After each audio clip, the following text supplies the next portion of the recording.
পারলো কিনা, মানে এই তিনটে সিনেমা রিলিজের পর চাপ বাড়লো কিনা নেক্সট ডে? না, আমার কোনো চাপ বাড়িনি, কারণ এইসব প্ল্যানের ডিসিশন আমার ছিল না। তো আমার মনে হয় যে আমি এনজয় করছি। একটু যদি বলেন, আপনি যতখানি না চিত্রনায়ক তার থেকে বেশি অভিনেতা, এটার সিক্রেট? দুটো মিলিয়ে আর কি। মাঝে মধ্যে যখন মনে হয় যে দুটো মিলিয়ে আর কি, আমার কাছে দুইটা ডিফারেন্ট করতে পারি না আর কি। হিরোরা কি অ্যাক্টিং করেন? ওনারা তো অ্যাক্টিং করেন।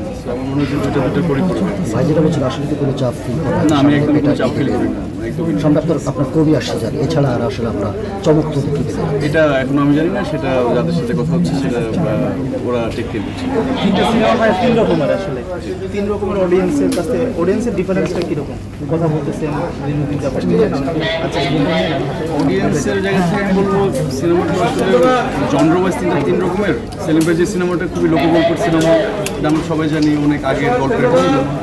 আমাদের রূপকথার সিনেমা, মুস্তফা কামাল রাজবাই যে সিনেমা বানিয়েছেন এটা খুবই থ্রিলার একটা সিনেমা। বিষ্ণুপুরি যেটা বানিয়েছেন খুবই হচ্ছে সাইকোলজিক্যাল থ্রিলার একটা সিনেমা। তো আমার মনে হয় তিনটা সিনেমায় আসলে মানুষ পরপর বা টাইমে যদি দেখতে বসে বোর হওয়ার কোনো চান্স থাকবে না। আসলে তিনটাতে খুব ভালো কন্টেন্ট আছে এবং আসলে মানুষগুলো পছন্দ করছে। আমার মনে হয় যে যারা এখন সিনেমাটা দেখেননি তারা সিনেমা হলে সে সিনেমাটা দেখবেন।